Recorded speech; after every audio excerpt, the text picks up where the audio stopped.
What's up, what's up? This Mo City Stories, Volume 10, The Black Grand Dam. Now, I did this video already, and I guess they took it down, so I'm doing the video again. You know? So, Volume 10, again, Black Grand Dam. So, this took place back in 2007, when my dad just passed away. You know what I'm saying? Some time went by.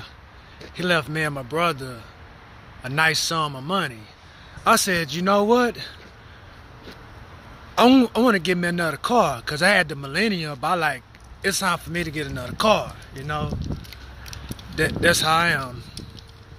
So I was just looking around like, man, my next car, I want to get a Pontiac Grand Dam, but I want a GT. That's what I wanted. It had the Quadro pipes, V6. Shoot, I was thinking about I can rice it out, put the mufflers on now, you know, be around.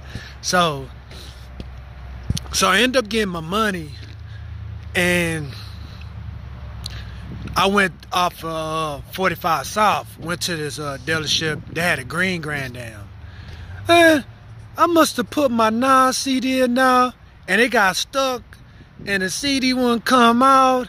I said, it's cool, it's a burn CD anyway. I just go out and buy the CD, don't matter. And then I drove the car, it was okay. And his asking price was like $6,500. I said, you can't drop it to $4 grand, $4,500? No, $6,500, it's not worth that, not to me.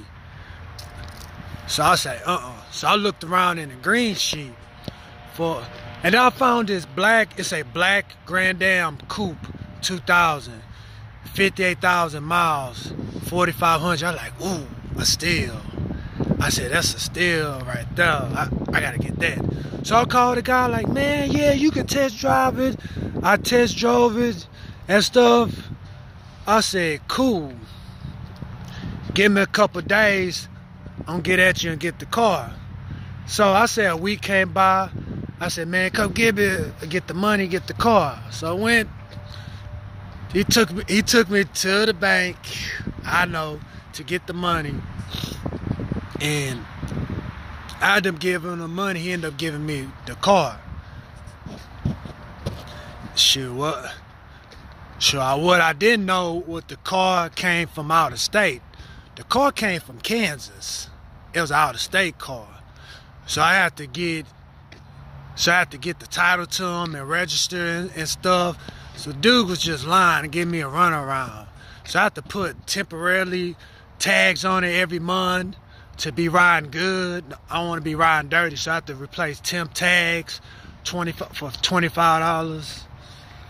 And I did that every month. I was like, dang, you know. I was doing that. And then finally I said, hey man, you better give my title to my car. I'm going to take you to court. We're going to sell this one way or another. So he finally brushed it like, all right, get the state inspection and I'll give you the tags and sign the title to my car. So finally, the title just magically appears for this guy, you know? Just magically appears. Okay, so I got my state inspection and he had the paper signed for the title signed over. I ended up getting my license plates and tags for the car. All right, that's cool. Got my title in the mail. So I started doing stuff to the first thing. I say the first week of getting the car, had a little extra money left over. I said, I want a sound system. So I ended up changing the factory radio out to a JVC CD player. I changed out the door speakers to 6.5s. So the Grand Dams had tweeters on the doors. Nice little feature. I changed out them tweeters on the doors and I upgrade them. I upgrade them to some nice size tweeters. And I end up putting double-sided tape on the tweeters and sticking them on each one of my doors. I got 2 doors. It was a black coupe, had a sunroof on it. Pretty nice. So I ended up changing out the tweeters, the 6.5 door speakers. I changed out the 6x9s, you know. And I said, what do I want to do? I want to put two 12s in there. So I put two 12s, 1,000-watt mono block amp. I'm banging. I'm in the car banging. Bam, bam, bam. It already had 10 on now. I'm just banging in the coupe. Bam, ba-da, ba-da, ba-da, ba-da, ba-da. That wasn't enough. So I was in the neighborhood with my homie Jarvis and his friends down the street named Marcus and them. So he's like, man, you ought to put a PA horn system on now. Like, what's the PA horn? The intercom things, you could put that on my car. They told me that, my eyes light up. I like, yep, I'm gonna do that. So I ended up going to Radio Shack, buying the PA system for about $50. You know what I'm saying? I had the good one for $50. So I went back to the place where I got my music hooked up there, like, hey, can y'all hook this up? And the guy asked me, like, hey, we can hook this up. You want a switch or no? I said, yeah, put a switch on now in case I have the chance I can cut it off, cut it on, instead of just turning down my volume up and down on my radio. So I just cut it. So I have an off and on switch. That was cool. Yo, so I used to be riding, I flip it on. I'm catching people off guard. Like, that's coming from his car, and it used to echo. I used to play that Lloyd CD in my car, that song Get It Shorty. It was just banging hard. Just had the PA, flip the switch on. Cha, cha, cha, cha. I'm going to work and my granddad, they're like, man, we heard you coming from way from behind Walmart. It just echoed like, yeah, man, yeah. So I had a nice sound system. Had a little nice sound system coming from there. Sure. But I kind of copycat from Delphi.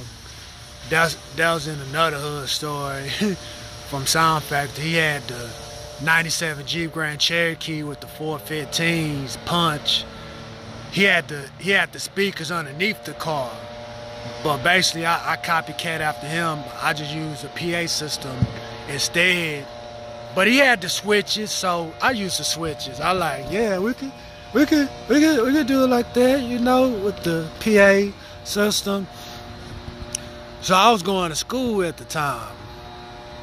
And these cats at school were just hating. They already know I had the PA system. I think they found out where it was at in the back, and they ended up snipping the wire. I look like, man, these hating fools snip my wire like, dang, man. You at least could, like, man to man, tell me, like, man, you need to cut that crap off or this. You don't need to do no sneaky stuff, cut my wires. I'm like, that's cool. So I was just riding for a while without no PA system. And then my sound system messed up. My amp, I ended up taking that out. So I was riding almost some months. So I ended up getting another amp. And I ended up getting another PA system, banging again. And so I riced it out. I ended up spray painting the rims all black and stuff with some cheap spray paint. I painted the rims black. I'm like, all right, that's cool. And what else I changed? Oh, I changed out the muffler to a riced out muffler, making a noise. Me, bee, bee, bee, bee, bee, bee, bee, bee, bee. So I had the noise to it. I just was full rice mode. Put the muffler on now, and then I hooked up a cheap cold air intake on now. So I was in full rice mode. Just doing that, riding around in the Grand Dam, but it was a steal. The car had like 58,000 miles on it, and he's selling that price. I'm like, what a steal. And when I end up getting rid of it, which I traded it in, it had like 145,000 miles on it. I mean, I got my money's worth out of it. Just a good running car. 4-cylinder. It had the 2.4 twin camshaft on now. It wasn't an Ecotec, but it was still a 4-cylinder. Like a reliable motor. So I just did that. I just kept up on oil changes. I changed the oil in my car. Changed out my spark plugs. Changed out my front brakes about 2 or 3 times. Changed out my transmission filter and stuff. Just kept tires on now. So I kept it decent. Yeah, it was just a good car, good memories. Yeah, just riding around. Used to smoke Impalas, little 2000 Impalas. Yeah, just good old times in the Black Grand Am. The good old days. Well, that's another hood story. Until the next one, later. Peace.